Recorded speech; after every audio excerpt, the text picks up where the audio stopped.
Good morning dear students.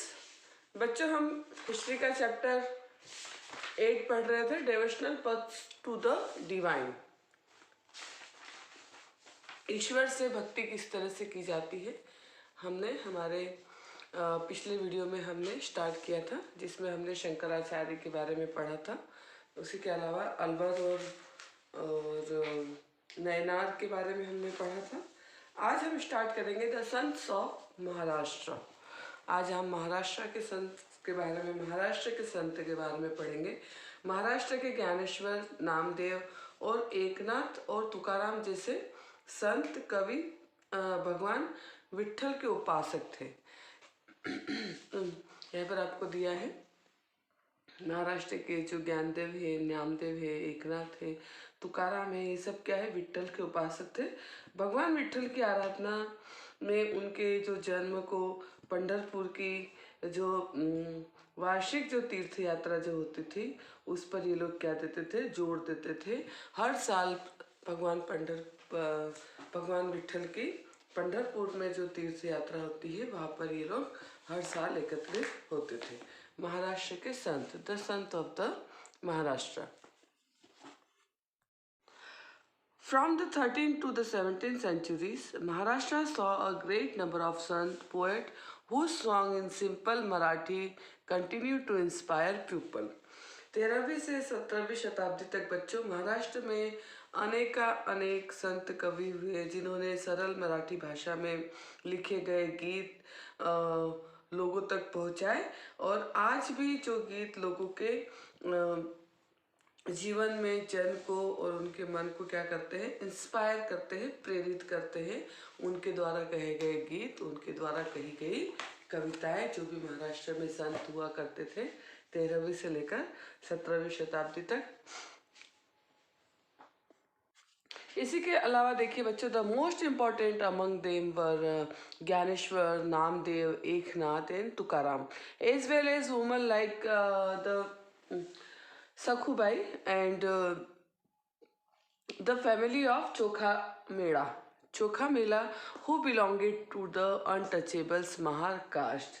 हमने जैसे कि अभी देखा कि जो भी महाराष्ट्र में जो संत थे, उनमें जो थे इम्पोर्टेंट जो संत थे वो थे ज्ञानेश्वर, नामदेव, एकनाथ और तुकाराम, तथा सखुबाई जैसी महिलाएं, तथा चोखा मेला का परिवार, जो क्या समझे जाते थे, अनटचेबल्स थे, महार जाति का था। भक्ति की ओर यह क्या थी, एक क्षेत्रीय परंपरा थी। This regional tradition of bhakti focused on the Vitthal, a form of Vishnu. Vitthal कौन थे, भगवान विष्णु का ही एक रूप है। Temple in Pandharpur as well as on the notice on the personal god residing in the hearts of all people. यहाँ पर देखिए बच्चों, ये जो भी अभी हमने जिन संतों के नाम पढ़े, ये यहाँ की क्षेत्रीय परंपरा जो थी पंढरपुर में जो भगवान विट्ठल है, उनके ऊपर ये लोग गीत गाया करते थे। उनके ऊपर ये लोग कविताएं बनाकर, उनके ऊपर गीत बनाकर लोगों तक ये पहुंचाया करते थे। भगवान विट्ठल जो है, भगवान विष्णु का ही एक रूप है, जिसे महाराष्ट्र में पूजा जाता है। इन संत कवियों ने बच्चों सभी प्रकार के कर्मकांड, पवित्रता के ढोंग और जन्म पर आधारित सामाजिक अंतरों का विरोध किया। यहाँ तक कि उन्होंने संन्यास के विचार को भी ठुकरा दिया और किसी भी सामान्य व्यक्ति की तरह रोजी रोटी कमाते हुए, परिवार के साथ रहते हुए, जरूरतमंद लोगों की सेवा करते हुए इन्होंने अपने जीवन को बिताया। और इन्होंने इस बात पर बल दिया कि असली भक्ति दूसरों के दुखों को बांटने में है, दूसरे के दुखों को कम करने में है। इससे एक नए मानवतावादी विचार का उद्भव हुआ। नए मानवतावाद मानवतावादी जो विचार है उसका उद्गम हुआ। मतलब लोगों के बीच इस तरह की भावनाएं आई कि हम भगवान की भक्ति ज़रूरतमंद लोगों की मदद करके भी कर सकते हैं, ज़रूरतमंद लोगों को सहायता देकर भी कर सकते हैं। ज़रूरी नहीं है कि हम बहुत पूजा पाठ करें, कर्मकांड करें, बहुत अलग अलग तरीके से भगवान को प्रसन्न करने की कोशिश करें। अगर हम सच्चे दिल से किसी ज़रूरतमंद व्यक्ति की मदद करेंगे जिसको हेल्प की ज़रूरत है, तब भी हम भगवान की भक्ति प्राप्त कर सकते हैं। जैसा कि यहाँ पर आपको दिया गया है, सुप्रसिद्ध जो गुजराती संत है नरसिंह मेहता, यहाँ पर देखिए, यहाँ पर आपको दिया गया है नरसिंह मेहता जो है गुजराती संत, वो कहते हैं they are Vaishnav who understand the pain of others. यहाँ पर नरसिंह मेहता की आपको लाइन दी गई है, वैष्णव जन तो तेने कहिए पीर पराई जाने रहे। मतलब भगवान विष्णु के भक्त हम उसे कह सकते हैं जो दूसरों का दर्द समझते हैं, दूसरों के दर्द को दूर करने की कोशिश करते हैं। यहाँ पर इसी तरह से क्वेश्चनिंग द सोशल ऑर्डर, यहाँ पर इसी तरह से सामाजिक व्यवस्था पर एक प्रश्न चिन्ह यहाँ पर आपको दिया गया है। यहाँ पर देखिए बच्चों, संत तुकाराम जी का यहाँ पर एक छोटा सा अभंग दिया गया है, उनके मराठी भक्ति गीत में से लिया गया एक पार्ट आपको दिया गया है, जिसका हिंदी ट्रांसलेशन मैं आपको बता रही हूँ। एक उनका भक्ति गीत है। यहाँ पर भक्ति गीत में बताया गया है, जो दीन दुखियों पीड़ितों को अपना समझता है वही संत है, क्योंकि ईश्वर उनके साथ है, क्योंकि भगवान उनके साथ है। यहाँ पर संत तुकाराम जी का कहना है कि जो भी दीन दुखियों को, पीड़ितों को मदद करता है, उन्हें अपना समझकर उनकी सेवा करता है, वही संत है, क्योंकि ईश्वर उनके साथ है। वह हर एक व्यक्ति को अपने दिल से लगाए रखता है, एक दास के साथ भी अपने पुत्र की तरह व्यवहार करता है। तुकाराम क्या कहना है कि मैं यह कहते कहते कभी नहीं थकूंगा, ऐसा व्यक्ति स्वयं ईश्वर है, जो दूसरों के दुख को समझता है, दीन दुखियों की मदद करता है, पीड़ितों को अपना समझता है, उनके साथ पुत्र की तरह व्यवहार करता है, एक दास के साथ भी वह पुत्र की तरह व्यवहार करता है, वही व्यक्ति संत है, वही व्यक्ति ईश्वर है। इसी तरह से आपको यहाँ पर नीचे कुछ पंक्तियाँ चोखाराम के पुत्र द्वारा रचित यहाँ पर अभंग आपको यहाँ पर दिया जा रहा है। चोखाराम जो कि चोखा मेला, जो कि मैंने आपको बताया था, वो क्या है, अनटचेबल्स है, इनके बारे में देखते हैं। यहाँ पर भी इसी तरह से चोखा मेला के पुत्र द्वारा एक अभंग यहाँ पर दिया गया है, जिसमें वो प्रभु से शिकायत करते हैं कि आपने हमें क्यों नीची जाति का बनाया। प्रभु, जब आप हमारे घर का भोजन कर सकते हैं तो क्यों लोग हमसे घृणा करते हैं, क्यों लोग हमसे दूर रहते हैं, क्यों हमें ज़िंदगी भर लोगों की जूठन खानी पड़ती है। और आपने हमें बनाया है, आप हमारे घर में भोजन करते हैं, तो आप इस बात से कैसे इनकार कर सकते हैं कि हम भी इंसान हैं। आपने हमें यह ज़िंदगी दी, क्यों हमें ऐसी ज़िंदगी दी। इस तरह से चोखा मेला के जो पुत्र है कर्मा मेला, वो यहाँ पर भगवान से क्या कर रहे हैं, एक शिकायत यहाँ पर कर रहे हैं। उसकी कुछ पंक्ति आपको यहाँ पर दी गई थी। आगे देखिए अगले पेज पर, यहाँ पर आपको दिया गया है नाथ पंथिस सिद्ध और एंड योगीज। बच्चों, मैंने कि आपको पहले भी कहा था कि आप चैप्टर रीड करेंगे, मैं आपको सिर्फ एक्सप्लेन करूँगी।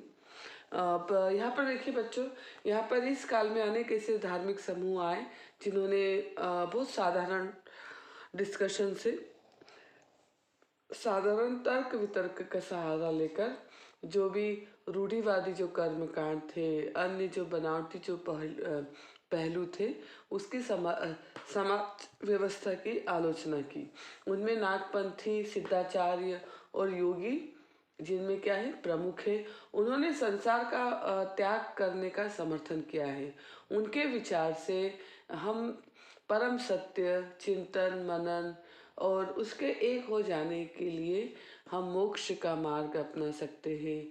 उन्होंने योगासन, प्राणायाम और चिंतन मनन जैसी क्रियाओं के द्वारा मन और शरीर को बहुत ही हार्ड ट्रेनिंग देकर, कठोर प्रशिक्षण देने की आवश्यकता पर बल दिया है।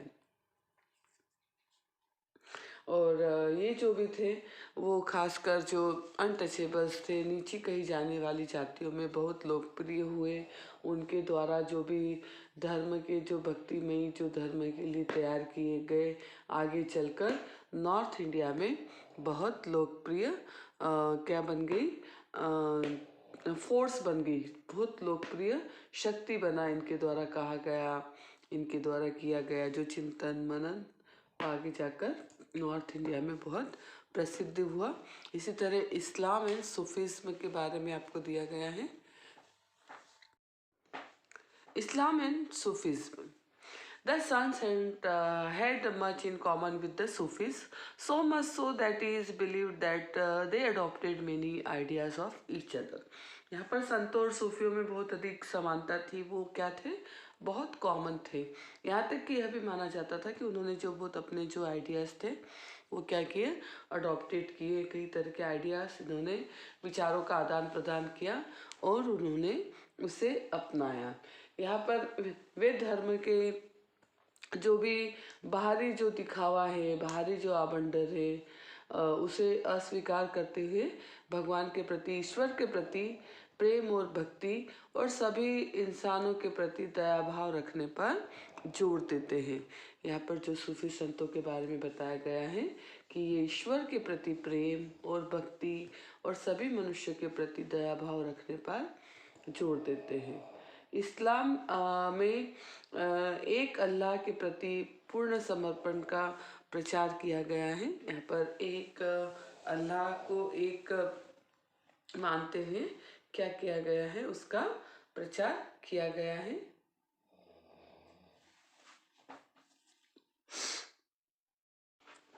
A large number of Sufis from Central Asia settled in Hindustan from the 11th century onward. यहाँ पर 11th सेंचुरी तक, 11वीं शताब्दी से अनेक सूफी जन जो सेंट्रल एशिया से आकर हिंदुस्तान में बसने लगे। And this process was strengthened with the establishment of the Delhi Sultanate, Chapter 3, when several major Sufi centers developed all over the subcontinent. हमने यहाँ पर Chapter 3 में हमने दिल्ली सल्तनत में उस समय हमने उस चैप्टर में से पढ़ा है कि उस समय सब कॉन्टिनेंट्स में बड़े बड़े अनेक सूफी केंद्र जो थे वो क्या हो गए थे, डेवलप्ड हो गए थे, विकसित हो गए थे। The Chishti silsila was among the most influential orders. जो चिश्ती का जो सिलसिला है, इन सभी सिलसिलों में सबसे अधिक प्रभावशाली रहा।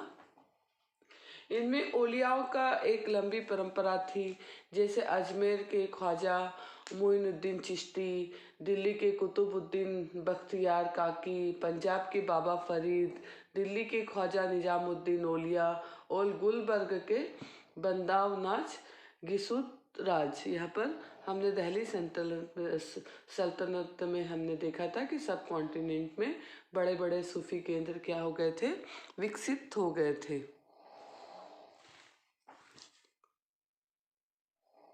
The Sufi masters held their assemblies in their खानकाह और हॉस्पिसेस। हॉस्पिसेस का मतलब होता है आश्रम। खानकाह जहाँ पर वे विशेष प्रकार की बैठक का आयोजन करते थे, जहाँ सभी प्रकार के जो भी डेवोटीज थे, जो भी भक्तगण थे, जिनमें शाही घराने के लोग, आम लोग भी जहाँ पर शामिल होते थे, इन खानकाहों में आते थे और वे क्या करते थे, आध्यात्मिक विचारों पर, आध्यात्मिक विषय पर डिस्कशन करते थे, चर्चा करते थे। दे डिस्कस्ड स्पिरिचुअल मैटर्स। यहाँ पर वे आध्यात्मिक विषयों पर चर्चा करते थे। अपनी दुनियादारी की समस्याओं को सुलझाने के लिए संतों से आशीर्वाद मांगते थे तथा संगीत और नृत्य के जलसे में ही शामिल होकर चले जाते थे। यहाँ पर देखिए आपको बताया गया है कि किस तरह से खानकाह हुआ करते थे, जहाँ पर सभी आम लोग, शाही परिवार के लोग अपनी समस्याओं को सुलझाने के लिए वहाँ पर सूफीज जो थे, संत जो थे, उनसे आशीर्वाद लेते थे। और वहाँ पर जो भी नृत्य और संगीत के द्वारा जो भी वहाँ पर जलसों का आयोजन किया जाता था, उसमें शामिल होकर चले जाते थे। अक्सर लोग यह समझते थे कि जो भी सूफ़ी जो ओलियास है, सूफ़ी मास्टर्स से, जिन्हें कि क्या कहा जाता था, मास्टर्स को ओलियास कहा जाता। ओलिया ओ के पास क्या होती थी, वहाँ पर चमत्कारी शक्तियाँ होती है, जिससे आम लोगों की बीमारियों और तकलीफ़ों से छुटकारा मिल जाता है। सूफी संत की दरगाह एक तीर्थ स्थल की तरह बन जाता है। सूफी संत की दरगाह एक तीर्थ स्थल बन जाता है, जहाँ सभी ईमान धर्म के लोग हजारों की संख्या में इकट्ठे होते थे। यहाँ पर आपको पिक्चर्स में बताया गया है। यहाँ पर देखिए, devotees of all backgrounds visit Sufi shrines. यहाँ पर सभी भक्त सूफी दरगाहों पर जाते थे।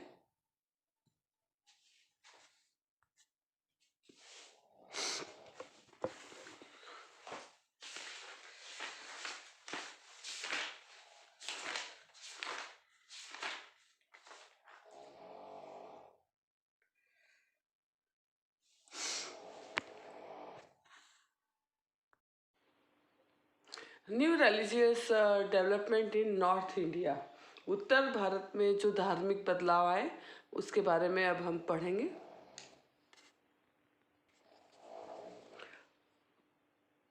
अभी बच्चों, हमने देखा कि 13वीं सेंचुरी में, 13वीं सदी के बाद उत्तर भारत में अनेक भक्ति आंदोलन की एक नई लहर आई।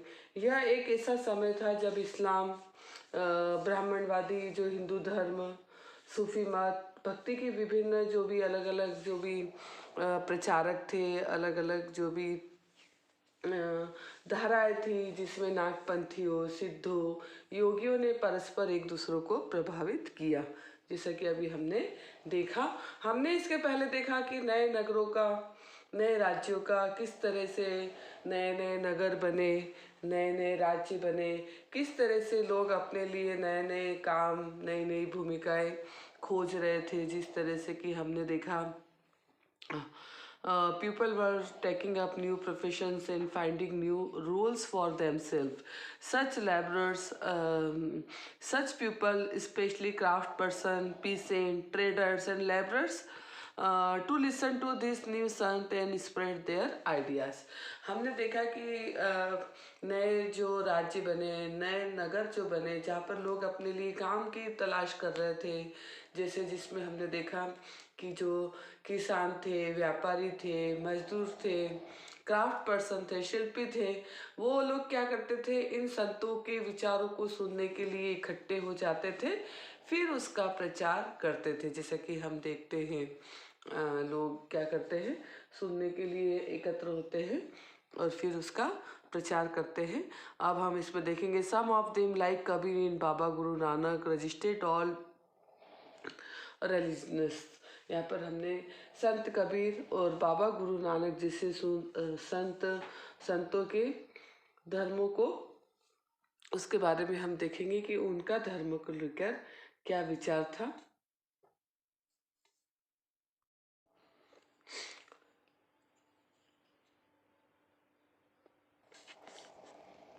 अभी हम आगे के हमारे चैप्टर में संत कबीर और बाबा गुरु नानक के बारे में डिटेल में अभी हम पढ़ेंगे। यहाँ पर आपको दिया गया है कि जो तुलसीदास थे, तुलसीदास और सूरदास जैसे जो संत थे, उन्होंने, तुलसीदास ने जो कि क्या थे, राम के परम भक्त थे। तुलसीदास ने ईश्वर को राम के रूप में धारण किया। और जो अवधी जो लैंग्वेज थी, अवधी लैंग्वेज जो पूर्वी उत्तर प्रदेश में बोली जाती है, अवधी लैंग्वेज में तुलसीदास ने रामचरितमानस की रचना की। और जो क्या थी, उनके राम के प्रति भक्ति भाव से उसके अंदर राम का जो भी, उनका जो राम के प्रति भक्ति भाव है, उसमें उन्होंने अपनी रामचरितमानस में, उसमें उसका उल्लेख किया गया है। इसी तरह जो सूरदास थे वो श्री कृष्ण के अनन्य भक्त थे। उनकी जो रचनाएं थी सूरदास और सुरसावली, ये क्या थी, साहित्य लहरी में कंपोज्ड है और उन्होंने इसमें अपने भक्ति भाव को व्यक्त किया है। असम के शंकरदेव जो इन्हीं के समय के जो संत थे, उन्होंने विष्णु की भक्ति पर बल दिया और असमिया भाषा में कविताएं और नाटक लिखे। उन्होंने ही नामघर स्थापित करने की पद्धति चलाई जो आज तक चल रही है।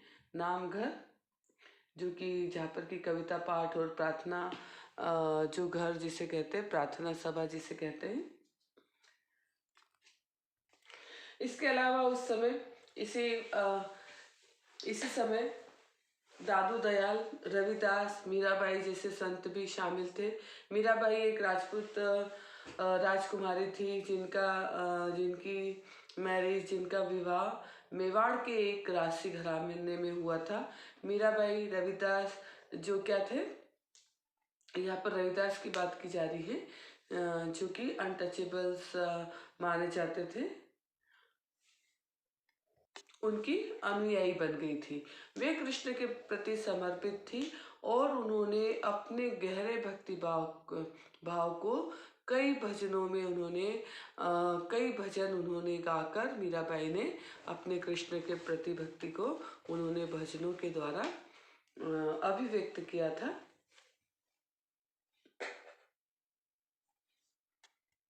और मीराबाई क्या थी, संत रविदास की अनुयायी बन गई थी और उनके जो गीत थे, मीराबाई के जो गीत थे, वो राजस्थान और गुजरात के जो लोग थे वहाँ पर बहुत ज़्यादा लोकप्रिय हुए थे। हर songs also openly challenged the norms of the upper caste and become popular with the message in the Rajasthan and Gujarat. Mirabai के जो भजन थे, उनके जो गीत थे, उच्च जातियों के रीतियों नियमों को क्या थी, खुली चुनौती के रूप में उनके गीत थे और ये गीत राजस्थान और गुजरात में बहुत ज़्यादा लोकप्रिय हुए थे। मीराबाई के बारे में है कि उन्होंने कृष्ण भक्ति के लिए सब राजपाट, अपना जो भी उनका जो राजसी जीवन था वो सभी छोड़कर उन्होंने सन्यास का मार्ग अपनाया था। कृष्ण भक्ति में वे इतनी लीन थी कि उन्होंने सब कुछ छोड़कर सिर्फ कृष्ण को समर्पित भाव से कृष्ण के प्रति अपनी भक्ति को उन्होंने अपनाया था और एक जोगन के रूप में मीराबाई ने आगे कृष्ण भक्ति करते हुए अपना जीवन उन्होंने बिताया था। उनके भजन और उनके जो भी गीत थे वो आज भी बहुत प्रसिद्ध है। आपको एक मीराबाई का पिक्चर दिया गया है, साथ ही उनके द्वारा एक गाया गया गीत भी यहाँ पर दिया गया है। This is the song compose by Mirabai, beyond the Rana's palace, Rana के राजमहल से परे। यहाँ पर उनका एक भक्ति गीत यहाँ पर दिया गया है। बच्चों, अब हम इसके अगले वीडियो में कबीर और बाबा गुरु नानक के बारे में पढ़ेंगे। Thank you, have a nice day.